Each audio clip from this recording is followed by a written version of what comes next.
Hoje eu quero conversar com vocês sobre prosseguir em meio às dificuldades, prosseguir em meio ao medo, viver sob pressão, enfrentar as pressões da vida, porque quando a gente ultrapassa certas circunstâncias e situações com Deus, algo novo acontece. E eu queria conversar com vocês sobre isso. Eu comecei a pensar um pouquinho sobre esse assunto. Essa semana que passou, eu estava assistindo um noticiário e um médico estava sendo entrevistado na CNN. Aí ele estava comentando sobre esses turistas espaciais, que agora está na moda, né? A SpaceX nos Estados Unidos está levando lá o primeiro grupo de pessoas comuns, como eu e você, não astronautas, para uma viagem espacial, né? Eles vão ficar 3 dias dando órbita na Terra. Eu prefiro o Nordeste, uma praia, mas ok, tem gente que paga bilhões para isso, né? Eu sou mais pé no chão.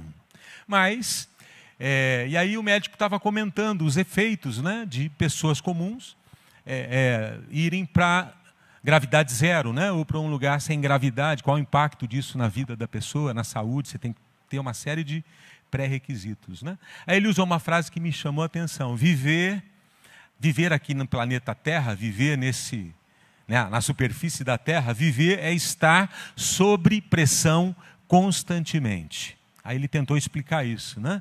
Viver é estar sob pressão constantemente. Existe um negócio chamado pressão atmosférica que afeta a nossa vida e que garante a nossa existência, não é?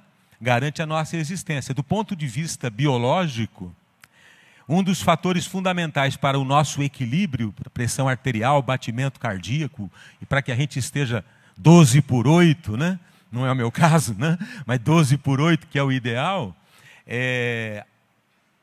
a pressão atmosférica no equilíbrio é fundamental, né? A pressão atmosférica, e eu fui dar uma lida sobre isso, afeta nossos batimentos cardíacos, nossa respiração e outras coisas mais. De fato, a pressão é o que nos faz estar vivos, né? É a conclusão do médico. Bom, pressão atmosférica, para quem não sabe, vai no Google, eu também já fui. A pressão atmosférica é o peso que o ar exerce sobre a superfície terrestre.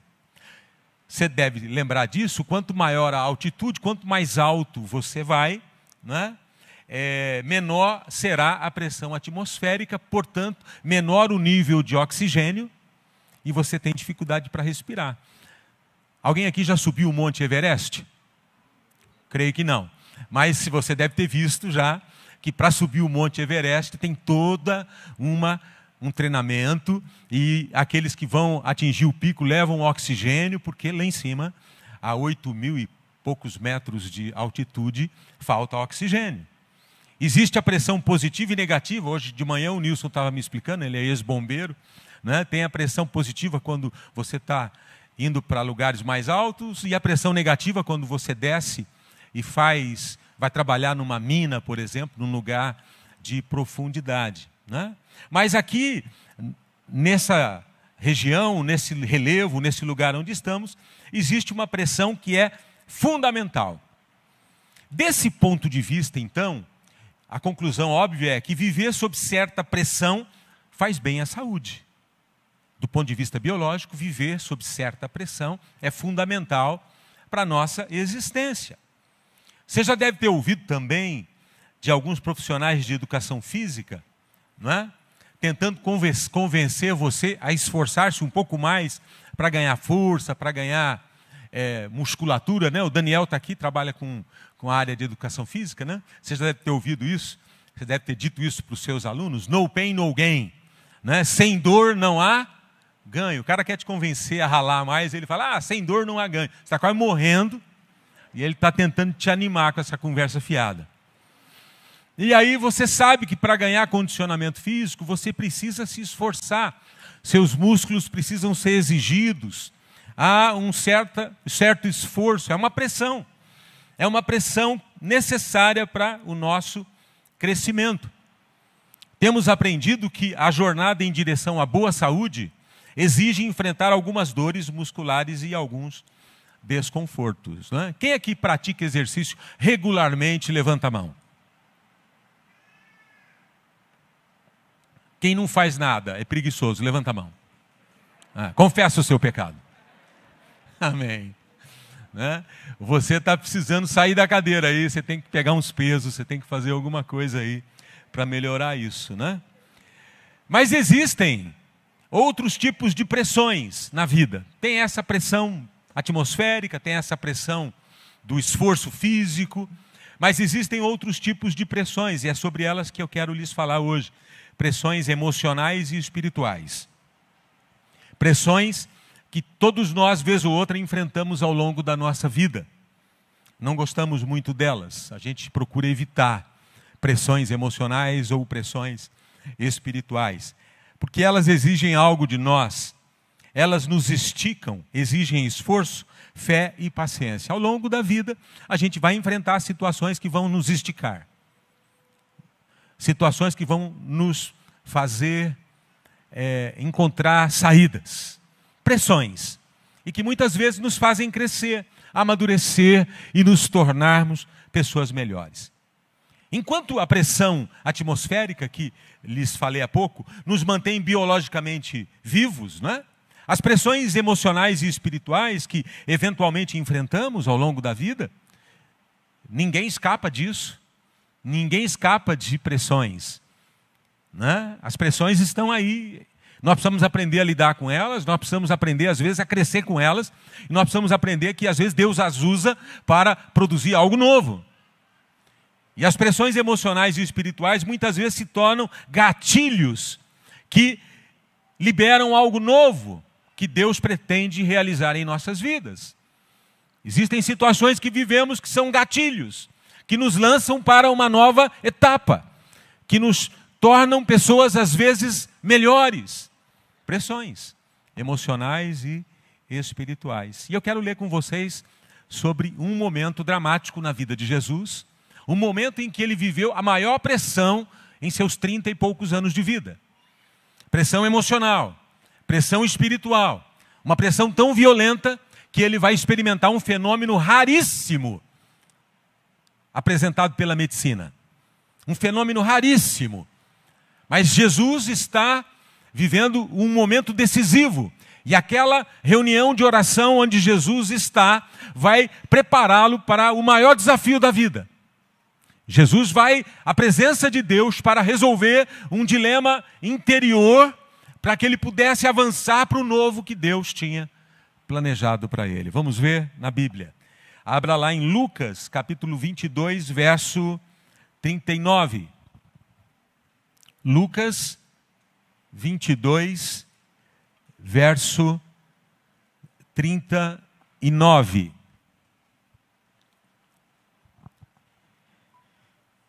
Como de costume, Jesus foi para o Monte das Oliveiras e os seus discípulos o seguiram.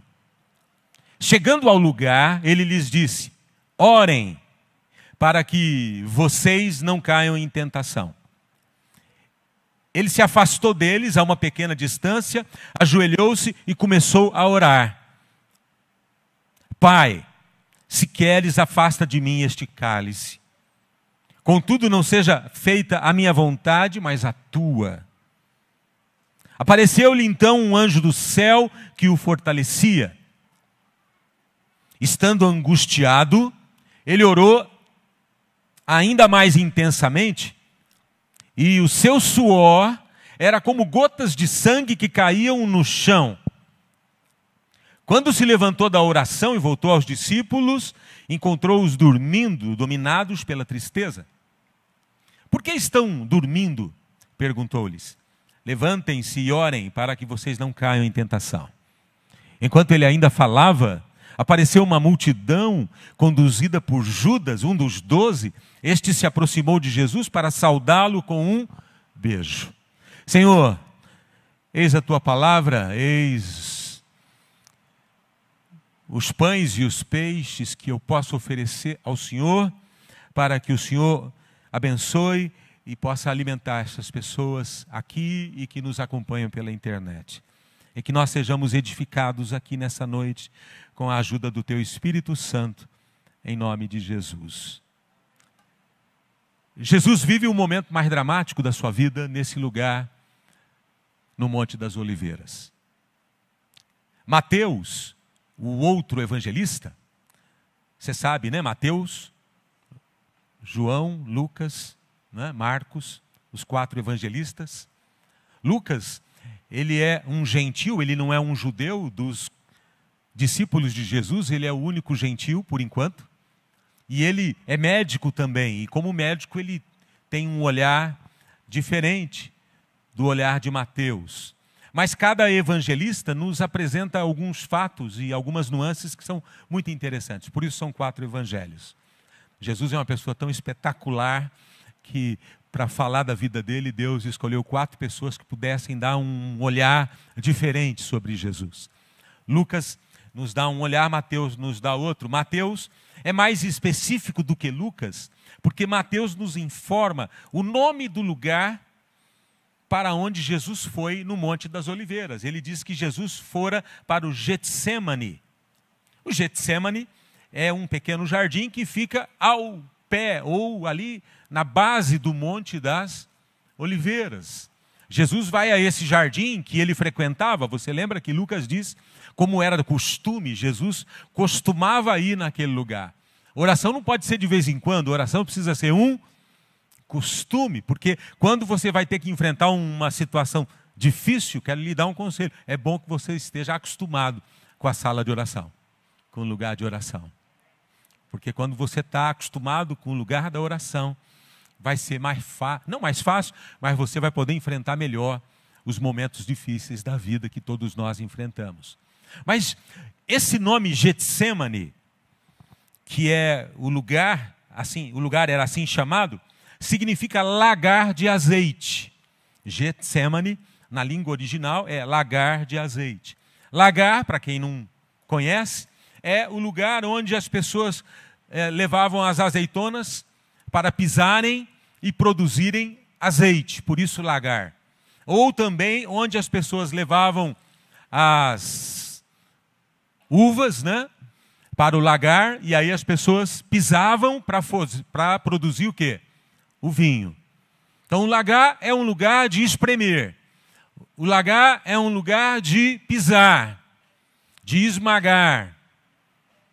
Então Jesus vai a esse lugar chamado lagar, Getsemane, porque algo vai acontecer ali.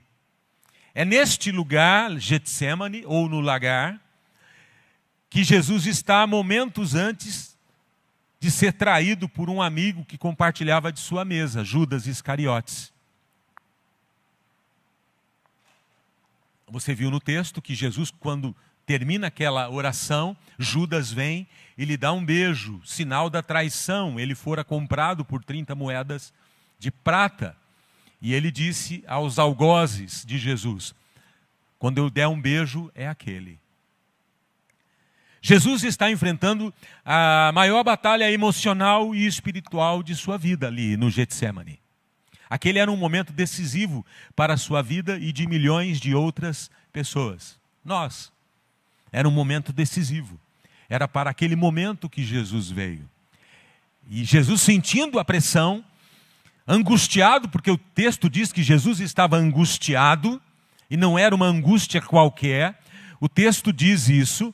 Jesus está angustiado, ele está aflito, ele está precisando de ajuda, e ele vai ao lugar certo, ele vai ao Getsemane, ao jardim de oração, ao lugar para onde ele sempre ia, para buscar algo ou uma direção da parte do Pai. Ele faz isso. Como é que ele se sente? O texto diz, estando angustiado, ele orou ainda mais intensamente. Sabe aquela oração que você já não tem mais palavras? Sabe aquela oração que se transforma em lágrimas? Sabe aquela oração que se transforma em suspiros? Sabe aquela oração que a Bíblia diz que o Espírito Santo intercede por nós com gemidos inexprimíveis?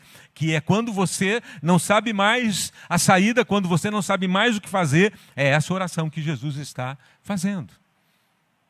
O texto diz, e o seu suor era como gotas de sangue que caíam no chão. Esse é o detalhe que Lucas, o médico, nos dá. Jesus, sem dúvida, está tomado de grande aflição e angústia, a tal ponto que o seu suor se transforma em gotas de sangue. Eu mencionei no começo, esse é um fenômeno raríssimo. Segundo a medicina, é chamado de hematidrose. Se você desconfia, vai no Google, digita lá hematidrose. E lá vai explicar para você o que é esse fenômeno que o Lucas relata. Esse fenômeno ocorre quando fatores emocionais provocam o rompimento de veias capilares e o sangue se mistura ao suor. Então Jesus estava numa angústia, numa intercessão, num clamor, numa luta interior, numa luta com o medo, numa luta com a angústia, porque ele visualiza aquilo que vem pela frente, ele visualiza a cruz, ele visualiza por tudo aquilo que ele vai ter que passar, e ele diz: Pai, se for possível, passa de mim este cálice, mas todavia não seja feita a minha vontade, mas a tua. Aquele Getsemane é o momento em que Jesus se entrega a Deus e diz: ok, eu vou prosseguir. Está difícil, mas eu vou avançar. Pensa numa noite de oração difícil. Pensa num tempo de oração difícil. A pressão é tão intensa que Lucas registra a presença, você lembra? De um anjo, né? Um anjo do céu fortalecendo Jesus. Aquela reunião de oração, aquele tempo de oração, foi um lugar onde a alma e o espírito de Jesus foram esticados até o limite do rompimento.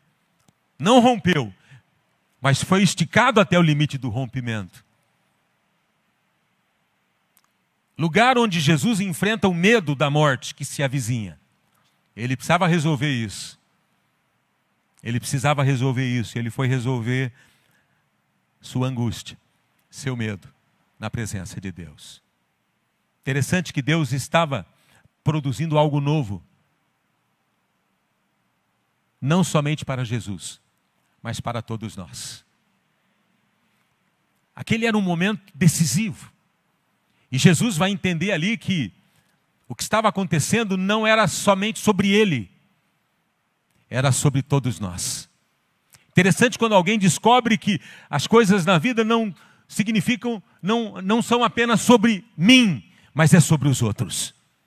Interessante que quando a gente, como cristão, descobre que mais do que sermos abençoados, o propósito de Deus é que nós sejamos uma bênção, nós começamos a entender que as questões da vida não são sobre mim, mas são sobre todas as pessoas.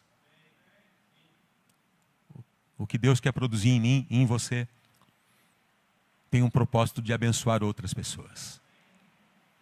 Importante guardar isso. O melhor vinho, né? O melhor azeite e o melhor trigo estavam sendo gerados naquela reunião de oração. Sabe, meu irmão, é nas pressões que nós crescemos em Deus. É nas lutas que nós encontramos no Senhor força para nos refazermos. É no Senhor que as coisas começam a mudar. E isso está acontecendo. Uma pergunta: e se Jesus tivesse desistido? Já pensou? E se Jesus tivesse trincado ali? Se as emoções dele tivessem feito com que Jesus voltasse atrás e desistisse? Poderia acontecer? Sim.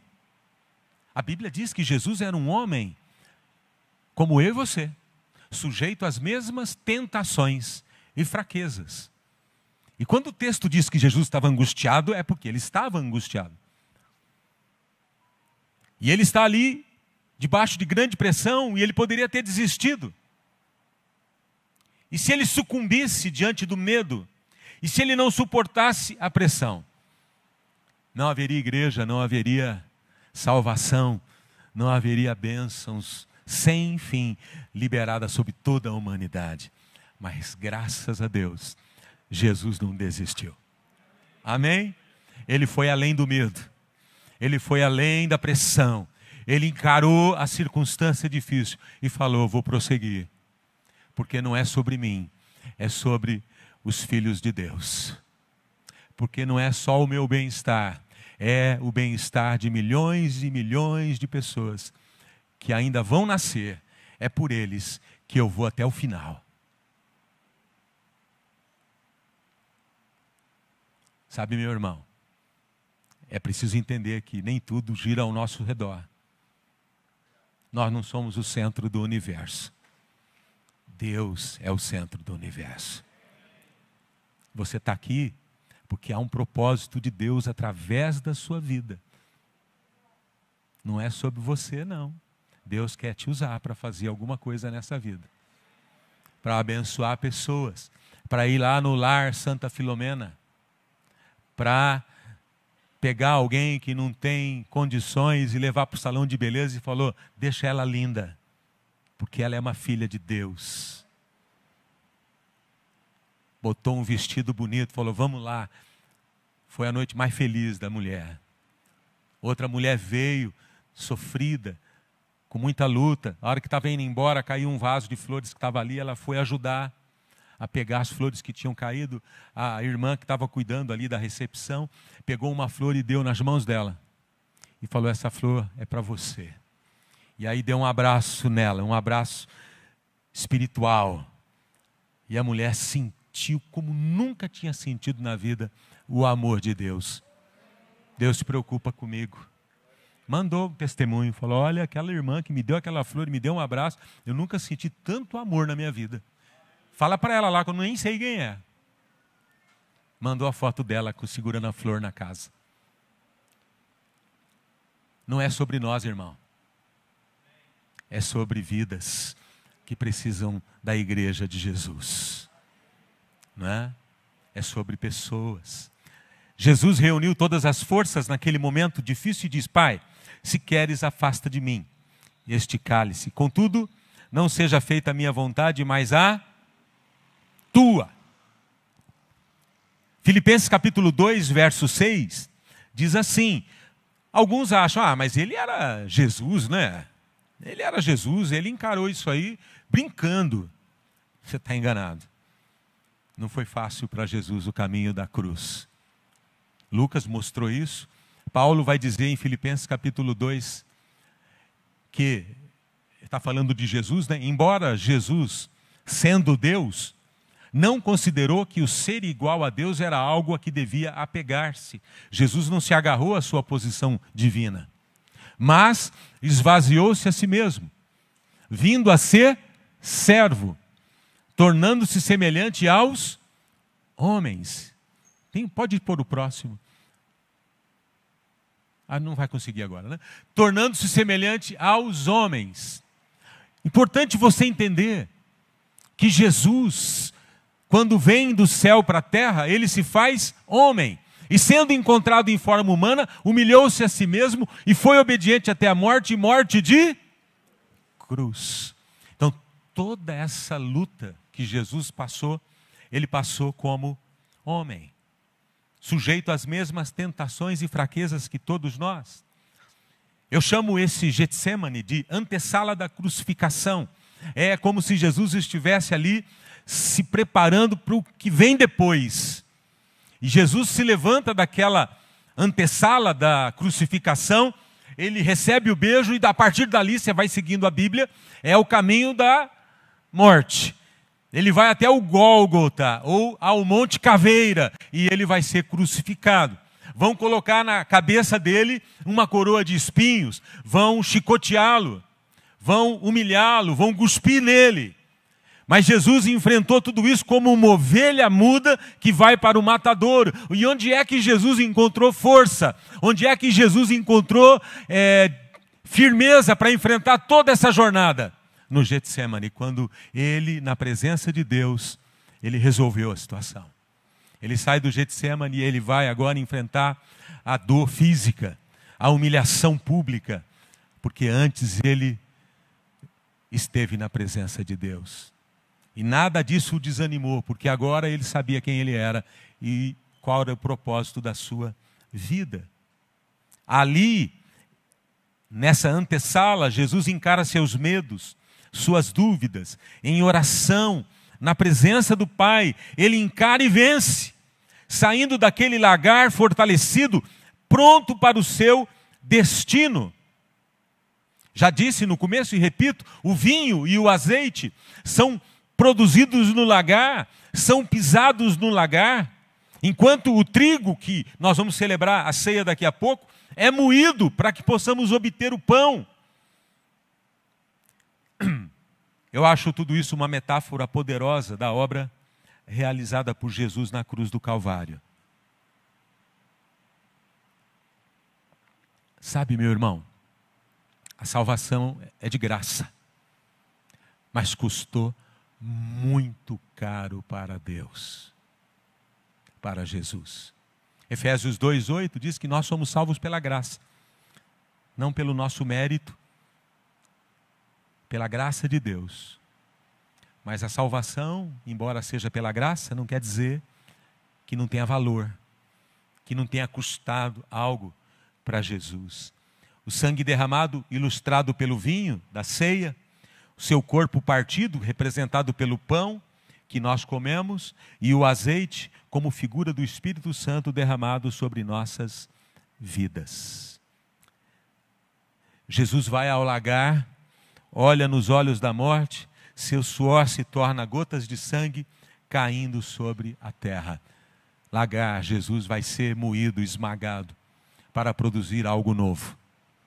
Eu gosto de me lembrar de um fato que lá em Gênesis, quando o homem peca e ele é expulso do paraíso, Deus diz que a terra se tornou maldita e que a terra agora produziria espinhos e que do suor do rosto o homem comeria o seu pão. O pecado lançou essa maldição sobre a terra. E você se lembra que Jesus, ao ser crucificado, colocaram em Jesus uma coroa feita de espinhos que cravaram na cabeça de Jesus. Produziu sangue. Eu vejo nisso uma simbologia que essa maldição lançada sobre a terra, que a terra ia produzir espinhos, ali na cruz do Calvário, Jesus estava redimindo a maldição que estava sobre a terra. E por isso a coroa de espinhos. A morte de Jesus significa novos céus e nova terra que estão sendo preparadas para cada um de nós. A morte de Jesus significa que toda maldição está sendo revertida e que a partir de Jesus não há mais maldição, mas agora nós estamos entrando num tempo de bênçãos. Mas produzir isso exigiu esmagar a azeitona para produzir azeite, esmagar a uva para produzir o vinho, esmagar o trigo para produzir o pão. Foi exatamente isso que aconteceu ali. Davi, no Salmo 104, ele vai olhar para a criação e ele diz, de forma muito poética, ele diz assim, que Deus dá a vegetação e dá as plantas para que elas produzam alimento, e Deus dá o trigo para que produza o pão que mata a nossa fome, e que produza a uva que nos dá o vinho que alegra o nosso coração, e que nos dá, eu falei do pão, do vinho, e também o salmista diz, e nos dá o trigo que nos fornece o pão, que nos sustenta. Então você veja, essa terra agora nos abençoa, porque Jesus reverteu a maldição. Reverteu a maldição. E qual a razão disso? Por que Jesus fez isso? O profeta Isaías vai nos explicar. Isaías 53, verso 5. Se você não sabia por que tudo isso, está aí. Escrito há mais de 700 anos antes de Cristo. Há mais de 2.800 anos. Isaías escreveu isso num lugar longínquo, distante. Ele escreveu, falando de Jesus. Mas ele falava do Messias, ele não sabia que era Jesus. Mas ele está falando do Messias, aquele que viria, foi transpassado por causa das nossas transgressões. Foi esmagado, diz o profeta, por causa das nossas iniquidades. Jesus foi esmagado no Getsêmani. O castigo que nos trouxe paz estava sobre ele, e pelas suas feridas fomos curados. No verso 11, depois do sofrimento de sua alma, lembra? Angústia, sofrimento. Depois do sofrimento de sua alma, ele verá a luz e ficará satisfeito pelo seu conhecimento. Meu servo justo justificará a muitos e levará a iniquidade deles. Quantos podem dizer amém? Aleluia. Jesus tem feito algo novo. E eu quero encerrar, meus irmãos, com uma palavra de ânimo e encorajamento para vocês. Porque Jesus enfrentou tudo isso. E eu quero crer que Ele está nos desafiando a prosseguir em meio às lutas. Porque há algo novo ali na esquina. Quantos creem que há algo novo ali na esquina?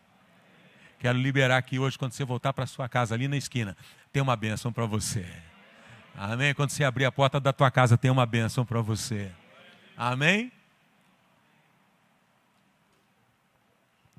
Jesus venceu o medo, confiou em Deus e se tornou uma bênção para todos nós. Existem momentos em nossas vidas que teremos que prosseguir, apesar do medo. Que teremos que suportar a pressão emocional e espiritual, se quisermos experimentar o melhor de Deus. Quando eu olho para a Bíblia e vejo a história de homens e mulheres incríveis, pessoas comuns que fizeram diferença na sua geração, eu vejo sempre um momento de lagar, sabe? Eu vejo sempre um momento de enfrentamento, de rompimento, de mudanças. Domingo passado falei de José, não sei quantos estavam aqui. José teve momentos de lagar. Ele foi vendido como escravo pelos seus irmãos. Foi lançado num poço, passou a noite inteira num poço, com medo, sem saber o que aconteceria. O plano era a morte. Mudaram o plano na madrugada e o venderam como escravo. De filho predileto, agora ele é escravo. Ele tem que recomeçar. É um lagar. Está trabalhando, as coisas estão indo bem como escravo. Ele é injustiçado, vai para a prisão, mais lagar. E ele tem que prosseguir, a vida segue. A vida continua. A vida tem os seus momentos difíceis, mas eu confio em Deus. E eu vou me encontrar no Getsemane, eu vou orar pelas madrugadas, eu vou chorar, eu vou clamar e eu vou prosseguir, porque Deus tem algo novo para mim. Eu não estou entendendo, mas eu continuo andando, porque eu sei que o meu Redentor vive. Como disse Jó, depois de perder tudo. Perdeu o dinheiro, perdeu a família, perdeu os filhos.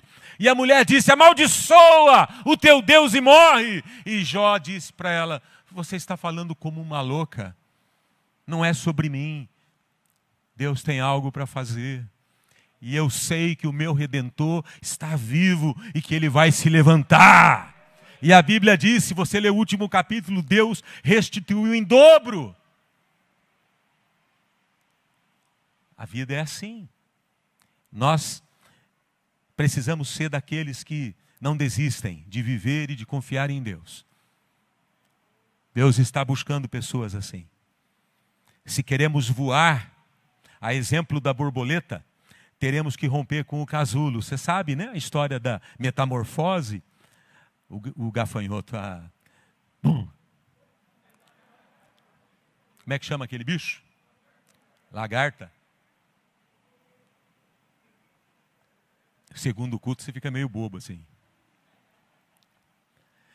A lagarta, para virar borboleta, tem que romper com o casulo, tá certo? E esse processo do rompimento do casulo é extremamente desgastante para a borboletinha. Você já conversou com alguma delas? Pergunta para ela para você ver. Aí já vai direto para o hospital. Mas eu nunca perguntei, mas me explicaram isso. Ela tem que fazer uma enorme força para romper com o casulo. A asinha dela, que é tão frágil, ela precisa fazer uma força enorme para romper com aquele casulo. E esse processo de rompimento é o que fortalece as asas dela para ela voar.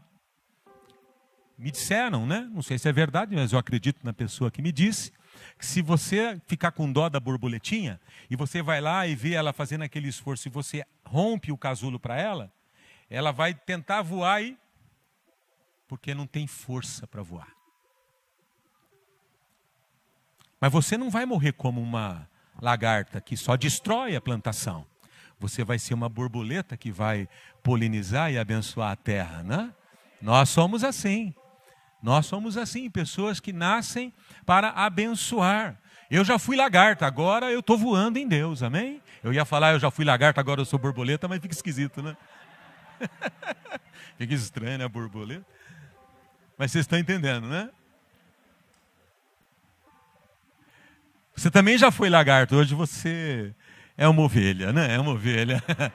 Amém? É uma ovelha. Talvez você tenha sido lobo. Vamos melhorar a metáfora, né? Você foi um bode.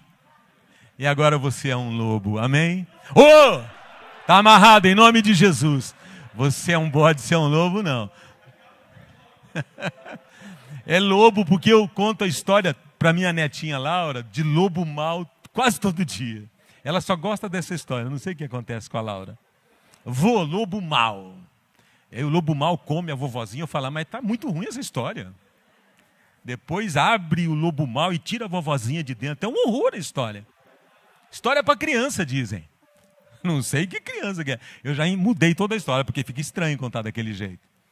Mas o fato é, irmãos, que se você quer voar, você tem que romper. Você tem que romper com medo, você tem que romper com algumas coisas na tua vida. Lembra que eu falei domingo passado, Gênesis 49? José é uma árvore plantada junto à fonte de águas. Árvore frutífera, a Bíblia diz, né?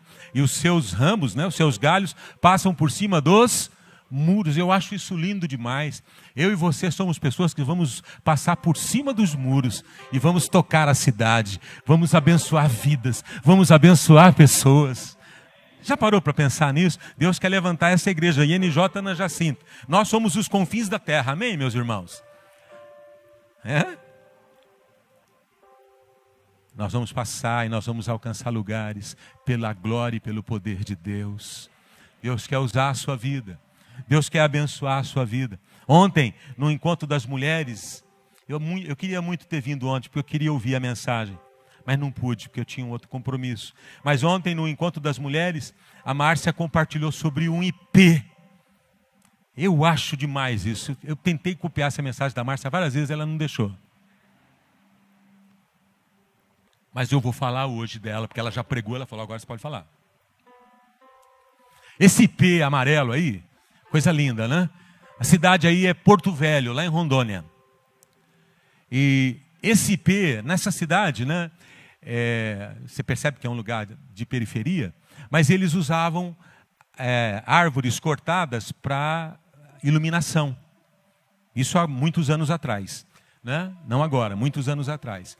E esse IP, ele era um poste de luz. Então pensa um IP cortado, uma árvore cortada, que eles estão usando para fazer um poste de luz. Mas esse IP, por incrível que pareça, mesmo sendo um poste de luz, ele começa a florir de novo. Dá para acreditar nisso? Ele começa a florir de novo. E ele começa a dar flores, ele começa a ficar colorido. Ele deve ter encontrado água, eu não sei o que aconteceu. Mas o fato é que se tornou... Um dia eu vou visitar esse IP. Ele deve ser convertido. Mas o fato é que as pessoas tiveram que colocar um poste de cimento ali, e o IP está lá até hoje, porque esse IP não desistiu da sua vocação. Ele não desistiu daquilo para o qual ele veio a este mundo. Eu falo, eu sou IP, eu não sou um poste. E eu vou florir contra todas as probabilidades. Eu sou um galho cortado, eu sou um pedaço de árvore cortado, não é? Mas eu vou florir. Sabe, meus irmãos, Deus ama quem não desiste de lutar. Deus ama quem quer continuar vivendo. Eu e você fomos criados para a vida e não para a morte. Eu e você fomos criados para ter uma vida abundante. Então nós precisamos continuar lutando até que a gente possa florescer. Até que a nossa vida possa ser para a glória de Deus. Eu acho isso demais. Eu acho isso demais. Não sei você, mas eu fico empolgado. Eu podia ficar pregando só sobre esse IP aí. Um dia eu vou dar um abraço nele. Sabe, meus irmãos, Deus tem esse poder de fazer pessoas se reencontrarem. Nessa igreja tem um punhado de IP que não desistiu de viver. A Bíblia é cheia de IPs. José podia ter desistido. Tinha motivos para isso. Ruth, uma moabita que casou com um dos filhos de Noemi, e lá na terra de Moabe, o marido dela morreu, o sogro dela morreu, ficou só ela, a sogra. E agora? Numa terra estranha, sem o marido, com a sogra, decidiram voltar para Israel. E ela falou: eu vou com você, Noemi. Fica, Ruth, olha a tristeza que Deus trouxe para mim. A Ruth olhou bem nos olhos da sogra e disse: o teu Deus será o meu Deus. Onde você for, eu irei também, eu não vou desistir. E ela foi. Foi com a sogra, Noemi, que até falou: mudem o meu nome, eu não quero mais chamar Noemi, abençoada, agraciada. Eu quero ser chamada Mara, porque olha o que Deus fez na minha vida. Mara é amarga. Essas duas mulheres vão recomeçar a vida lá em Israel. Passando dificuldades, ela vai trabalhar num campo, a Ruth, num campo de um homem chamado Boaz, que era parente da Noemi. A Ruth fica atrás dos ceifeiros que estão andando pelo campo e tudo que cai ela recolhe para poder vender e fazer algum dinheirinho. É uma pessoa que está no sinaleiro pedindo sobras. Boaz se encanta com a Ruth, casa com ela. Tem um filho chamado Obed. Obed tem um filho chamado Jessé. Jessé tem um filho chamado Davi, o grande rei Davi, que tem um filho chamado Salomão, que vai construir o templo. E depois, lá na frente, Jesus é o descendente de Davi. Ruth, porque não desistiu, porque insistiu, porque continuou, porque foi em frente, entrou na genealogia de Jesus. Se você ler a genealogia de Jesus, está lá o nome da Ruth. Ela faz parte, porque ela não desistiu. Esther, uma menina, adolescente, órfã, criada pelo seu tio, me fugiu o nome dele, Mordecai, ainda bem que tem crente nessa igreja. Tio dela, chamado Mordecai, criou ela. Aí, o rei da Pérsia se encanta com a beleza da Esther, ela vira rainha. Começa uma perseguição contra o povo de Israel e Esther se posiciona. Uma jovenzinha que era órfã, que confiou em Deus, agora a rainha, vai salvar o seu povo da destruição, porque ela não desistiu de viver.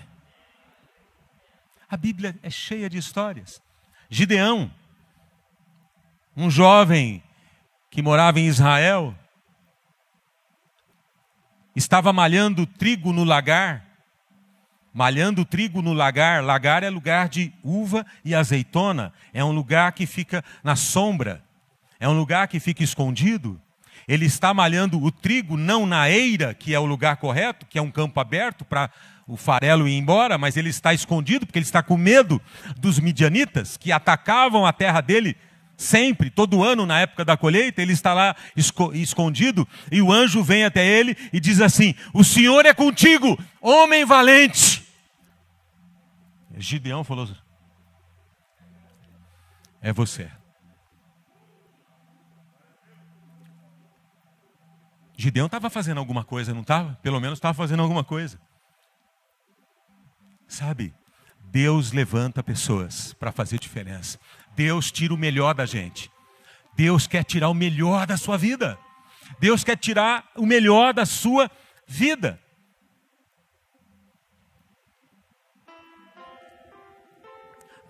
A Ana Sá, posso falar seu testemunho, Ana? Está aí? Ana Sá, há alguns anos, né, Ana? Vem cá, minha irmã. A Ana é um IP. O Eliseu também é um IP. Vem cá, Eliseu. Vou pedir para a Ana orar por você. Vem cá os dois. Vem cá, Ana. Desculpa, mas eu pensei em você nisso. A Ana é um IP. Há quantos anos, Ana? Faz 3 anos que a Sarinha morreu? Há 3 anos. A Ana e o Eliseu perderam a Sarinha, uma querida nossa aqui. Sarinha, quantos anos, Ana, ela tinha? 21 aninhos, cursando medicina. 21 anos de idade. 3º ano de medicina. Teve um probleminha na cabeça, uma dor na cabeça, na sexta. Foi para o hospital na sexta, no sábado. No domingo, né? E operou segunda, faleceu terça. Domingo, dia de culto, né? De manhã. Eles estavam aqui na igreja, no domingo de manhã, servindo. A Sarinha teve uma forte dor de cabeça.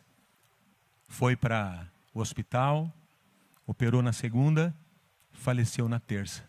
Nós choramos juntos. Ana e Eliseu choraram. Mas hoje eu olho para Ana e para o Eliseu e vejo eles sorrindo de novo. E vejo eles servindo de novo. A Ana ontem, sábado, estava aí com a molecada, com os adolescentes, fazendo bagunça com a molecada. Um piseiro. Sabe o que esse homem e essa mulher são? IPs que não desistiram de viver. Gente que passou pressão. Foi no lagar. Foram moídos. Como o mestre deles foi. Como Jesus foi. Foi uva esmagada. Azeitona pisada. Mas estão dando fruto para a glória de Deus. Porque não é sobre nós. É sobre o que Deus quer fazer na terra. A gente não entende tudo e não vamos entender aqui. Só lá. Mas a minha palavra para vocês nessa noite: não desistam, como Eliseu e a Ana não desistiram. Porque Deus libera algo novo quando a gente passa pela pressão, quando a gente passa pela aflição e a gente confia nele. Deus libera algo novo que não apenas nos abençoa, mas vai abençoar milhares e milhares e milhares de pessoas. E eu quero declarar, Senhor, a casa do Eliseu e da Ana como casa de prosperidade, como casa de bênçãos. Essa casa, Senhor, tem passado pela moedura, tem passado pela aflição e tem permanecido. Eles são insistentes, eles decidiram: nós vamos continuar vivendo, nós vamos prosseguir, porque eu sei que o meu Redentor vive. Eu não entendo tudo, mas eu confio nele. E vão gerar frutos para a glória de Deus, e frutos doces, no nome de Jesus. Você pode dar um aplauso ao Senhor? Daqui a pouco eu vou chamar você para orar, tá? Aleluia! Sabe, meus irmãos, eu tinha um punhado de pessoas da Bíblia para mencionar, mas eu preferi mencionar o Eliseu e a Ana. Eu tinha um texto aqui de gente que venceu.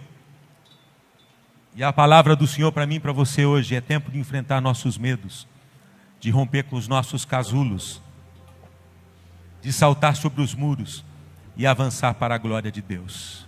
Você pode ficar de pé comigo?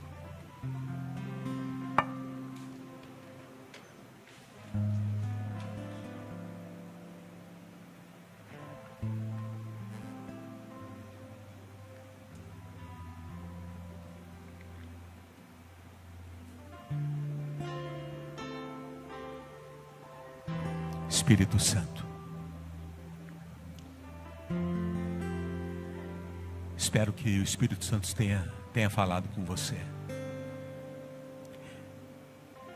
Jesus foi ao lagar, e a partir daquele momento Deus liberou coisas novas.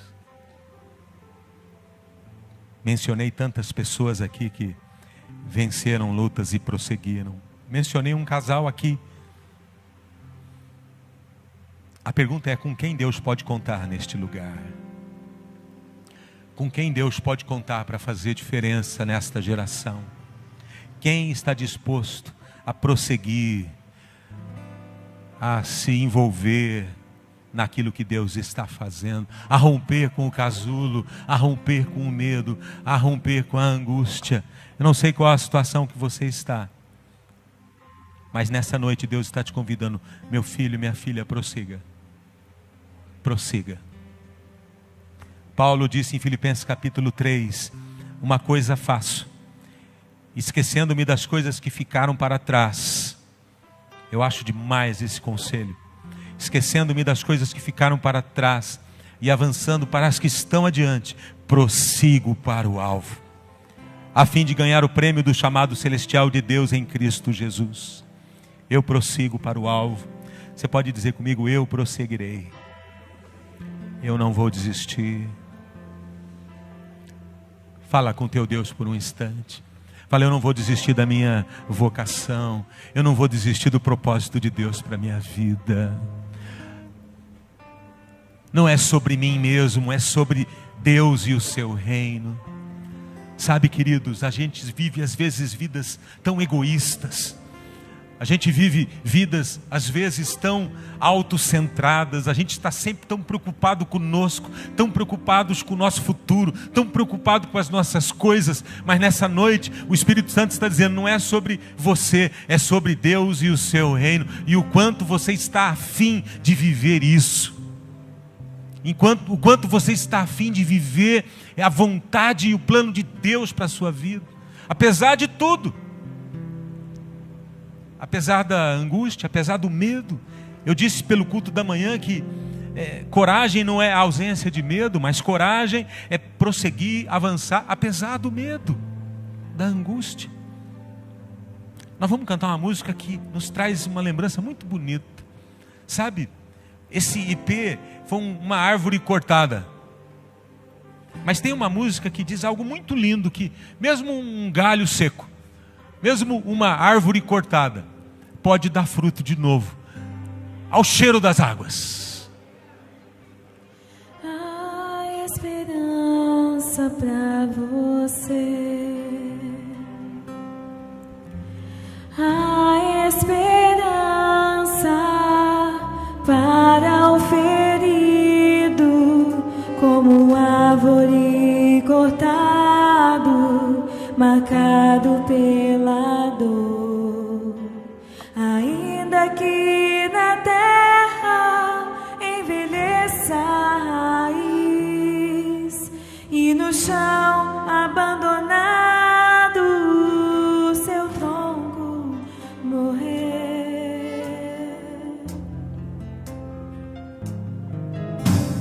Há esperança para o ferido, como árvore cortado, marcado pela dor. Ainda que na terra envelheça a raiz e no chão abandonado seu tronco morrer. Há esperança pra você, ao cheiro das águas brotará, como planta nova florescerá, seus ramos se renovarão. Não cessarão os seus frutos e viverá.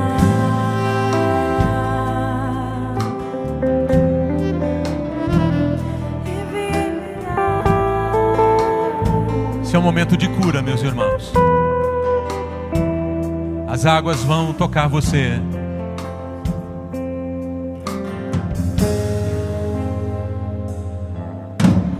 Há esperança Diga isso. para o ferido, Não desista como árvore da vocação, cortado, marcado pela da sua essência. ainda que na terra Tentaram destruir você. envelheça a raiz Tentaram matar seus e sonhos. no chão abandonado seu Mas você não vai desistir. Há esperança Ei. pra você. Ao cheiro. Ao cheiro das águas. Vamos adorar. Como planta nova, florescerá. Seus anos se renovarão. Eu posso ver você florescendo. Não cessarão os seus frutos. Seus filhos serão como oliveiras ao redor da tua mesa. Ao cheiro das águas brotará. Como planta nova, florescerá. Seus anos se renovarão. Não cessarão os seus frutos e viverá. O cheiro das águas.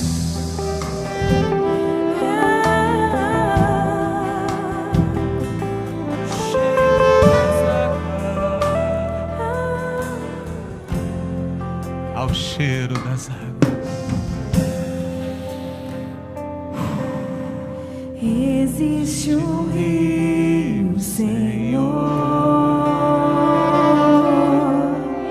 que flui do teu grande amor. Saiu lá da cruz. Águas que correm do Eu te amo, Senhor.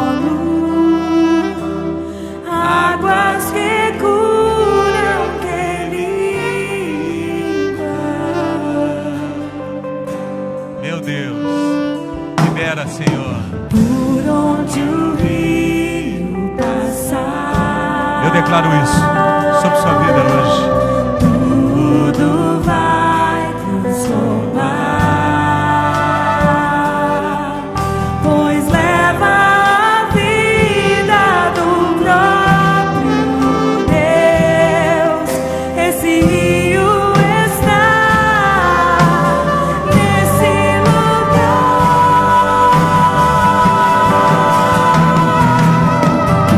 Quero beber do teu rio, Senhor. Sacia minha sede, lava o meu interior. Eu quero fluir em tuas águas. Eu quero beber da tua fonte, fonte de águas vivas. Eu quero beber do teu rio, Senhor. Sacia minha sede, Lava o meu interior. eu quero fluir em tuas águas. Eu quero beber da tua fonte, fonte de águas vivas. Tu és a fonte, Senhor. Tu és o rio, Senhor.